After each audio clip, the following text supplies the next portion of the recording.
katoa nau mai hoki mai ki tōku reo. Ko rau kura taku ingoa. Kia ora e hoa mā, ko rai mona taku ingoa. Welcome to TŌKU reo. Here you'll find the most interactive and fun way of learning te reo Māori. We offer the same quality of learning as most tertiary institutes because our series is based on the Te Whanake Māori language resources by Professor John Moorfield. So listen up and Raukura will tell you what's in store for us tonight. Instead of bombarding you guys with new material all the time, we like to revisit the language patterns and new words we learnt the night before. So tonight's episode is all about revision. The great thing about our revision episodes, e hoa mā, is that we get to hear native speakers talk in 100% te reo Māori. Now, these days, that's pretty hard to find. They sure are. Well, I think that's enough jibber from us, eh? Speak for yourself, sis. Man, I could talk all day. Bro, I don't doubt that for a second, but I'm sure our viewers are itching to get into some mahi. So let's get started with last night's grammar. Kupu, kaora, hee! Last night we kicked off our show with an extension of ko waito ingoa. These were sentences such as who is your child or who is your father. Let's take a look. Who is your friend? Ko waito hoa. Who is your mother? Ko waito mama. Who is your grandfather? Ko waito koraua. Who is your child? Ko waito tamaiti. Who is your father? Ko waito papa. Keep in mind that all of the examples we just saw focus on tō, which is the Māori word for your. But what happens if we want to change this to its plural form? For instance, who are your grandparents? Well, we simply drop the T from the word tō. Easy, eh? Let's take a look at some examples. Who are your friends? Ko wai ōhua. Who are your elders? Ko wai ōkau mātua. Who are your children? Ko wai ō tamariki. Who are your parents? Ko wai ō mātua. Who are your grandchildren? Ko wai ō mokopuna. So the key word in this language pattern is o, which is plural for the word your. Before we cross over to our field footage crew, let's take another look at the examples of o. Who are your friends? Ko wai ōhua. Who are your elders? Ko wai ōkau mātua. Who are your children? Ko wai ō tamariki. Who are your parents? Ko wai ō mātua. Who are your grandchildren? Ko wai ō mokopuna.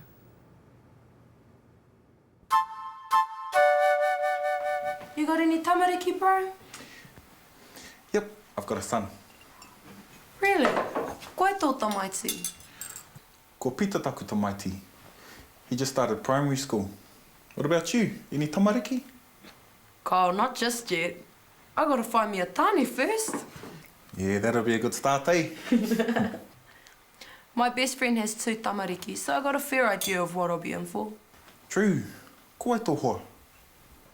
Ko Ameria taku hoa.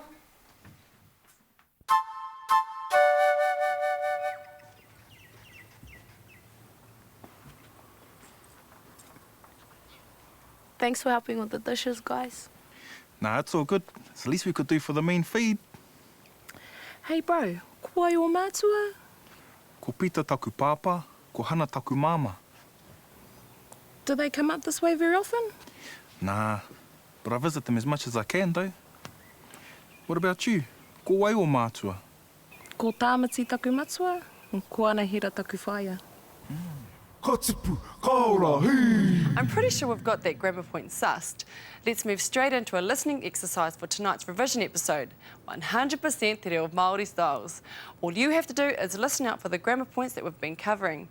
Don't worry too much about the rest of the conversation. That will become clearer as your fluency improves. Just focus on what you've learnt tonight, and it's easy as that. All right, here we go. See if you can pick out the terms. Timata koe pātai mai me pātai mai koe kia Ko wai o kau mātua. Ako kau mātua, o he maha o ko kau mātua o te pānau apanui. E maha. Ai. Maha. I maharana kia te piho paparao me. Nā. Maharana kia taupe. Ai, nā. Ki nā koina e tahi o ngā kraua, taupe brown. Ai, kia kahu pūha. Ai, ko rongo au I tēnā. Ana kia moana waititi. Koina ngā kaumātua o te whānau apu. Ai. E whā aku tamariki. E whāua te mamariki. I ko tahi te kōtiro, e toru ngā tama. Ai. E he wo mokopuna. E whitu ako mokopuna. Ko e o E mokopuna. rua ngā mokopuna tuarua. Ai, ka mau te wehi. Mokopuna tua. Kātai mai koe kia Ko au. wei o kaumātua. Ako kaumātua, he maha o ko kaumātua o te pānau apanui. E maha. Ai. Maha. I maharana kia te piho paparao me. Nā. Maharana kia taupe. Ai, nā. Ki nā koina e tahi o ngā kraua, taupe brown. Ai, kia kahu pūha. Ai, ko rongo au I tēnā. Ana kia moana waititi. Koina ngā kaumātua o te whānau apu. Ai. E whā aku tamariki. E whāua te mamariki. I ko tahi te kōtiro, e toru ngā tama. Ai. E he wo mokopuna.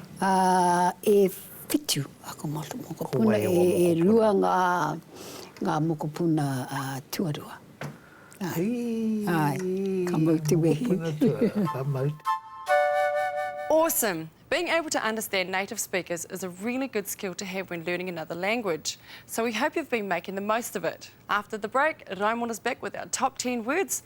Hopefully you've been practicing because later in the show, you'll be tested on them. We'll also remind you later how to access our website. There are many sentences in Ngāti Pro like that where they cut it short.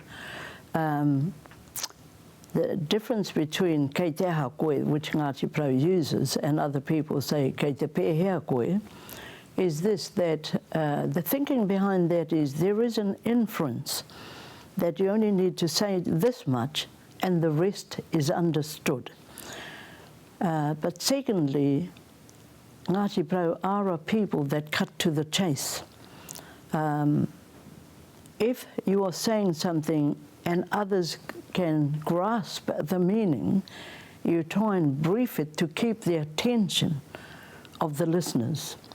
And people get easily bored if you're going to say the same old tauparapara over again, or the same old speech, and they know where you're going to go to, and so forth. People like to be kept fresh and on a journey of surprise, I guess.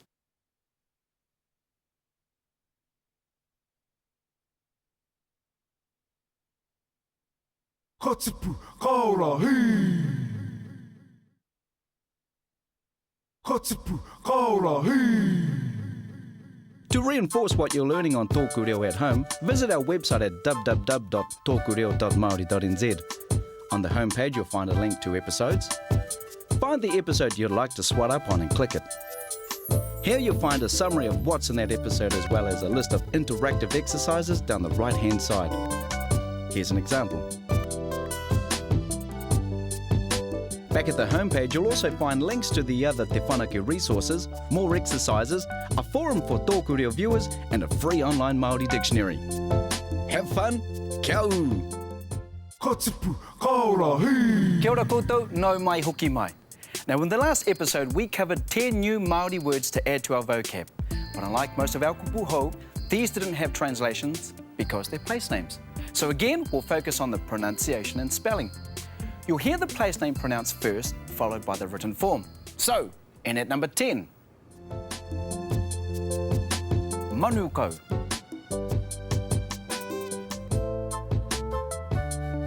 Te kauwhata.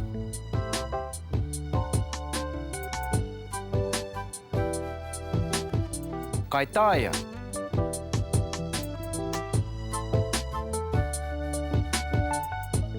Te rapa.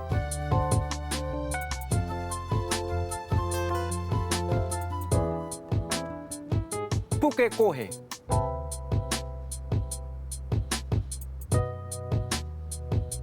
whakaikoura.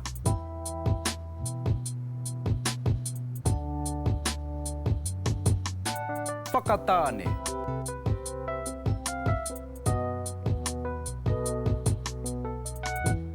Ruatoki.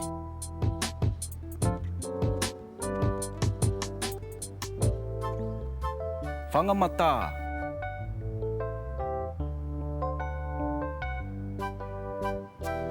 Te awamutu.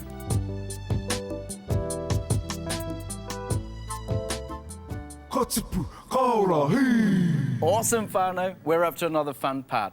Listening to a 100% Te Reo Māori conversation. Just like before, you don't have to focus on the entire passage. Just try to listen out for the place names we've just covered. Now listen really carefully to the pronunciation of these names, whānau. Now we've used these names in particular because they're often pronounced incorrectly. They're wrong. We'll play the footage twice. The first time through, keep a tab of the amount that you're able to pick up on your own. So get into it, whānau, and good luck. Rapu ana i ngā wā katoa, he aha e tahi tika ngā haka pakare ake aku tamariki. Roto i te mātauranga. Hei tāpiri hoki ki ngā akoranga e mau ana i a rātou i te kura. Nā, he tangata haere hau i roto i aku mahi. Nō reira, ko tētahi waku mahi haka mātautau i te hinengaro o aku tamariki. Ko ngā ingoa takiwā nei, he mahi lawe hoki tēnei ki aku tamariki. Nā pēnei i manukau nei, roto o tāmaki makaura. Nā haere pēra mātou ko weroatau ki aku tamariki. Ki tō koutou hakaro e hāke i manukau ngai. Take te kupu manukau nei, he manu me te kau. Ki te hinengaro tamariki he pēra ake nei, he manu rere nei, he kau pāmu nei. He pēra hoki a rātou hakutu. O aini pēr he kalare, he hawhe manu, hawhe kau. Nā he raue ki a rātou. Hei timatanga kōrero mō te haka whānui atu. A tōna wā ka haka whānui te atu tō rātou mōhio ki te pūtakinga mai o ngā kupu nei. Nā hakaro tia mai, ko te kauwhata, nā, he kau anu tērā. Kai taia, aini pēr, ko airani e kai ana i ngā wiro o te motoka, ko te rapa, ko puke kohe, ko kai kaura, nā mārama, nā hei kai kaura ngai, whakatāne, ruatoki, whangamatā, te awa mutu, he awa, ka mutu mai i mea takiwa. Hono, he hakapakari katoa i aku tamariki, ki te hakaro, I roto I te reo Māori. Katipu, kaora, hei! Now you have the chance to see how well you did. We're going to watch the footage again and put the word up on the right-hand side of the screen. Rapu ana i ngā wā katoa, he aha e tahi tika ngā haka pakare ake aku tamariki. Roto I te mātauranga. Hei tāpiri hoki ki ngā akoranga e mau ana I a rātou I te kura. Nā, he tangata haere hau I roto I aku mahi. Nō reira, ko tētahi waku mahi haka mātautau I te hinengaro o aku tamariki. Ko ngā ingoa takiwā nei, he mahi lawe hoki tēnei ki aku tamariki. Nā pēnei I manukau nei, roto o tāmaki makaura.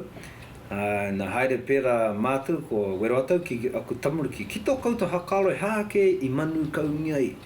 Take te kupu manukau nei, he manu me te kau. Ki te hinengaro tamariki he pēra ake nei, he manu rere nei, he kau pāmu nei. He pēra hoki a rātou hakutu. O aini pēr he kalare, he hawhe manu, hawhe kau. Nā he raue ki a rātou. Hei timatanga kōrero mō te haka whānui atu. A tōna wā ka haka whānui te atu tō rātou mōhio ki te pūtakinga mai o ngā kupu nei. Nā hakaro tia mai, ko te kauwhata, nā, he kau anu tērā. Kai taia, aini pēr, ko airani e kai ana I ngā wiro o te motoka, ko te rapa, ko puke kohe, ko kai kaura, nā mārama, nā hei kai kaura ngai, whakatāne, ruatoki, whangamatā, te awa mutu, he awa, ka mutu mai I mea takiwa. Hono, he hakapakari katoa I aku tamariki. Ki te hakaro i roto i te reo Māori. It's time to find out what this week's new word is from Te Taurawhiri, the Māori Language Commission. Now, if you've taken the initiative to write a list of all the kupu you learn on our show, make sure you add these ones too. And after the break, we'll get into some exercises based on our grammar points and kupu hou. So whānau, don't go too far. When our people migrated here from the Pacific, they found the climate did not lend itself too favourably towards the cultivation of tropical fruits like the pineapple and coconut. The banana was once such fruit that failed such endeavours. The word, therefore, also left the Māori tongue. The arrival of Pākehā brought about trade with other Pacific islands and also heralded the return of the banana to these shores. So in lieu of a traditional word for this fruit, we have decided instead to borrow one from our Pacific neighbours. So the new word today for banana is maika, taken from the Hawaiians. Maika, banana, no longer banana.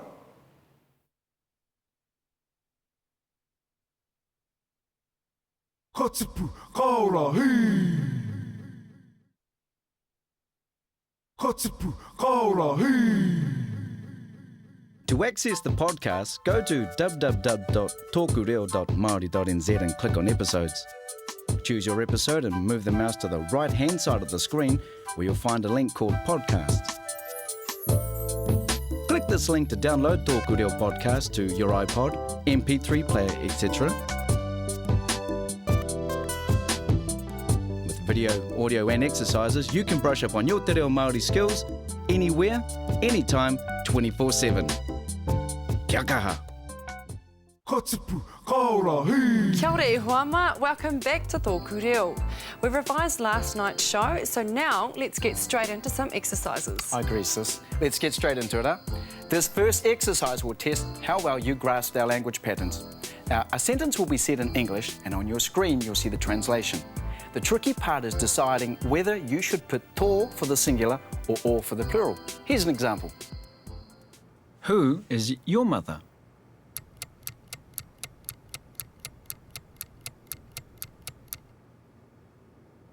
Ko wai tō māma. Did you choose tō? Well, if you did, this exercise should be no sweat to you. Let's get on with the rest. Who are your parents?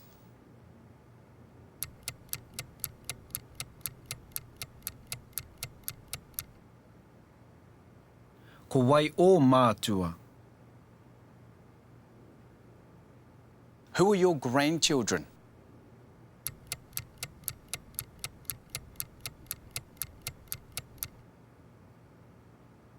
Ko wai o mokopuna. Who is your child?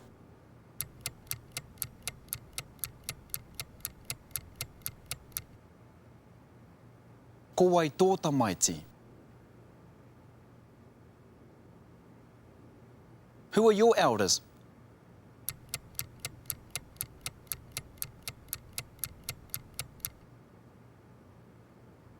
Ko wai o kau mātua.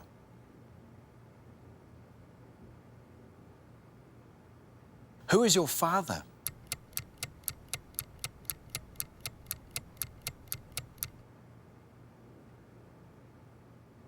Ko wai tō pāpa. Who are your friends?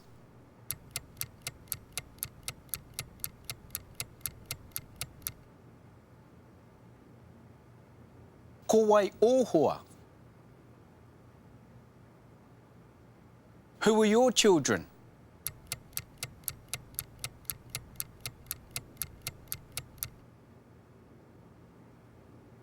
Ko wai o tamariki. This next exercise will test you on the vocabulary we covered earlier. Now, the main purpose of this exercise is to test your pronunciation and spelling. You'll hear one of our kupu hou, then you'll see 3 possible ways of spelling it. You have 10 seconds to decide which is the correct answer. Te kauwhata.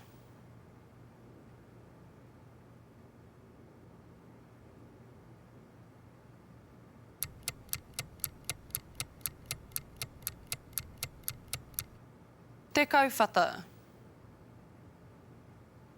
Te awa matu.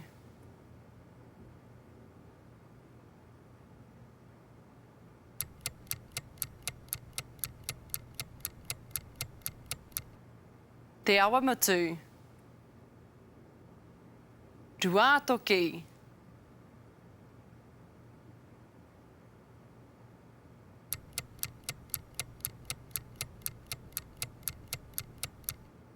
Dua toki. Kai taia.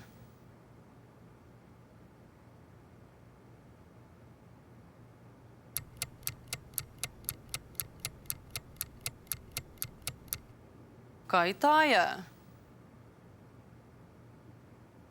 Whangamata.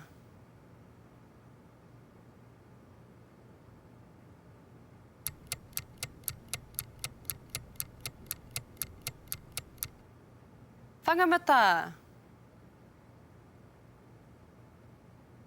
Te rapa.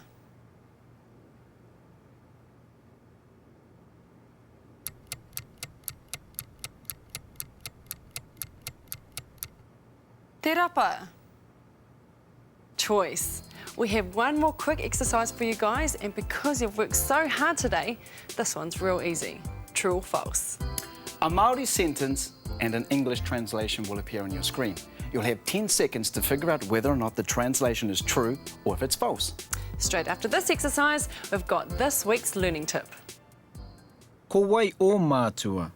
Who are your parents?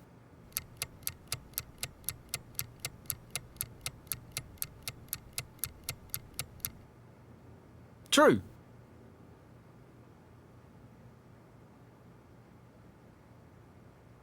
Ko wai tō pāpā. Who is your friend?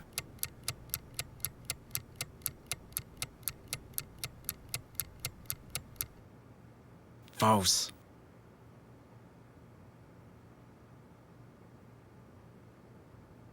Ko wai o kau mātua. Who are your children?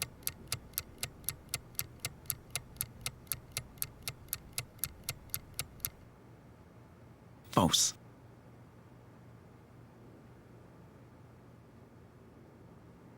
Ko wai tō tamaiti. Who is your child?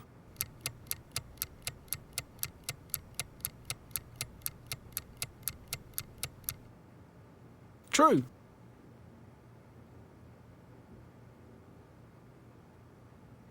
Ko wai o kau mātua. Who are your elders?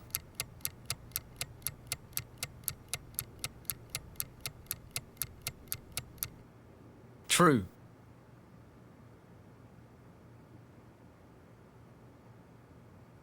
Ko wai o māma.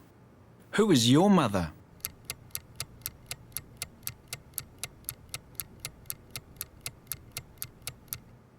False.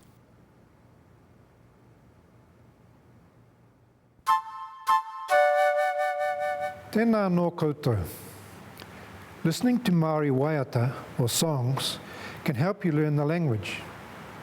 Listening carefully to the words of the waiata to understand them and singing them to yourself can help improve your pronunciation, vocabulary and phrases. You may already know a song or two, even the national anthem in Māori. Have a look at the Te Whanake website via the TŌKU REO website and hear songs that have been composed for learners of Māori. Most of the songs on Te Whanake are composed and sung by the late Hedini Melbourne, famous for his music and revival of the use of traditional Māori musical instruments. Kupu, kaora, hei! Man, I'm sure those exercises are getting harder. Some of them were a bit tricky, eh? It might pay to jump online afterwards and do a bit of homework. Now, for those of you who have forgotten, our address is www.tokureo.maori.nz. You'll find heaps of stuff on there to help with what you've learnt tonight. Anyway, what's happening on tomorrow night's show, Raimona? Well, sis, easy. We'll be revisiting this week's mahi raukura, and that means if you missed any part of this week's grammar points or vocabulary, you can catch up in tomorrow's episode. Choice one. Awa whānau, that's us for today. We'll see you again this time tomorrow. Yep, and don't be shy to thrash your reo. So until next time, kia mau, Kia u. ki tōku reo. Ko tōku reo Māori, he reo rangatira.